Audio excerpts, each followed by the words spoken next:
Hola, ¿qué tal? Les damos la bienvenida a un episodio más del podcast de licenciatura en comunicación digital. El día de hoy vamos a abordar un tema muy importante para todos los estudiantes de comunicación. Vamos a abordar el tema de comunicación, cultura y procesos de intercambio. Una de las primeras definiciones del concepto de comunicación es la que proviene de la tradición judeo-cristiana, que implica el concepto de compartir o comulgar una idea de unión, de estar juntos, de encontrarse con el otro. Con el paso del tiempo, esta idea original fue variando debido a los cambios que sufrieron las sociedades y especialmente a las miradas que determinaban qué era lo correcto o qué no era dentro de cada grupo social en cada época. Durante el siglo XX se han elaborado numerosas ideas acerca del concepto de comunicación, que incluyen desde la mera transmisión de información hasta una amplia y variada construcción de los sentidos. Para empezar a entender de qué se trata, vamos a basarnos en la definición más tradicional, que sostiene que la comunicación es un proceso en virtud del cual A envía un mensaje a B, que provoca en este un efecto. Desde el primer punto de vista surge el modelo propuesto por Harold Laswell en 1948, resumido en una pregunta fundamental. ¿Qué sirvió para definir este concepto desde entonces? ¿Quién dice qué, en qué canal, a quién y qué efectos le produce? Aquí hay algo que seguramente ya intuimos, la pregunta de Laswell, tan cercana a la idea de comunicación como simple transmisión de información. Esto no resulta demasiado útil para entender lo que pasa en el siglo XXI. Lo que sucede en la actualidad en relación con las comunicaciones desafía casi todo lo que creíamos hasta ahora. Las primeras ideas y teorías sobre una transmisión de información lineal de un punto hasta otro parecen conceptos de una época remota y lejana, que no tienen nada que ver con la manera en que nos comunicamos en el presente. Incluso las reflexiones sobre los medios de comunicación, empezando con los diarios y revistas, el cine y la radio, para llegar aparentemente la todopoderosa televisión. Estos aún así no son eficientes para entender la complejidad de la llamada red de redes en sus inicios, es decir, el Internet. Y además, desde la llegada de la web 2.0, que da la posibilidad de que todos tengan ya acceso a esta red, puedan armar un blog, un espacio personal en las redes, subir y compartir ideas, fotos, videos, opiniones. Esto parece que se cumpliese la profecía de Marshall McLuhan, que decía que el medio es el mensaje. Marshall McLuhan fue un teórico sobre la comunicación que afirmaba eso, refiriéndose más allá de los contenidos, imágenes o palabras transmitidas, al efecto que los medios de comunicación tenían sobre los receptores, un efecto que moldea. Hoy podríamos pensar que cambia sin necesariamente moldear a los usuarios, que modifica las formas de percepción, sus rutinas diarias, incluso hasta su forma de entender el mundo. Marshall McLuhan hablaba de la imprenta, del cine, de la radio, de la fotografía, de la televisión.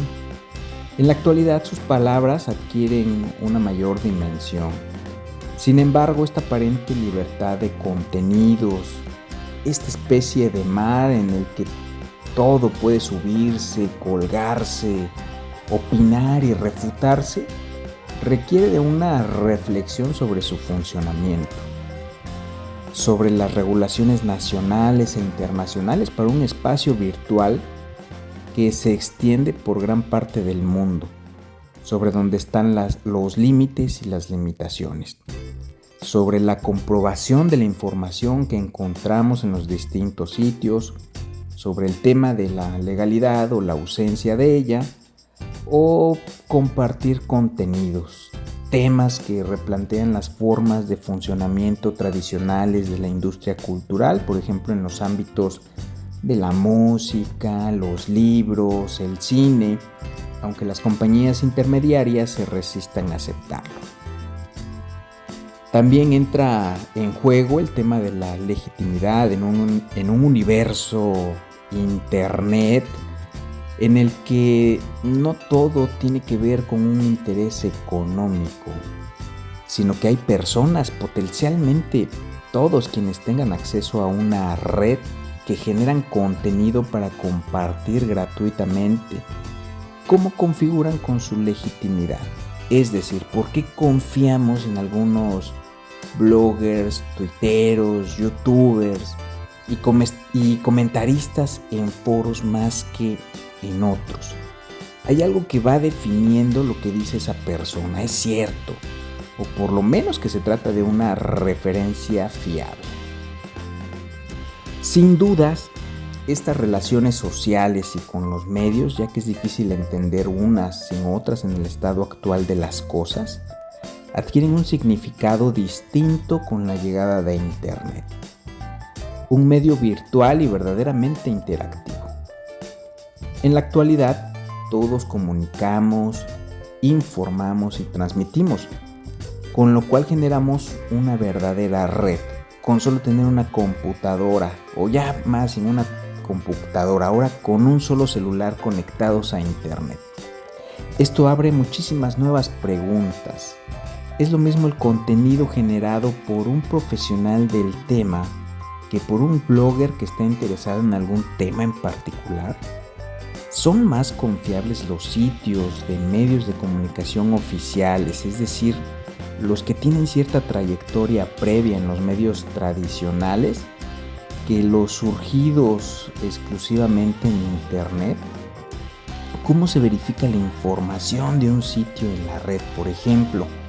¿Qué pasa con las entradas falsas que a veces se hacen en Wikipedia o en las páginas web en las que alguno escribe cualquier disparate que se le ocurre? De todas maneras, lo más importante sería, ¿tanta cantidad de información significa necesariamente que nos comunicamos mejor?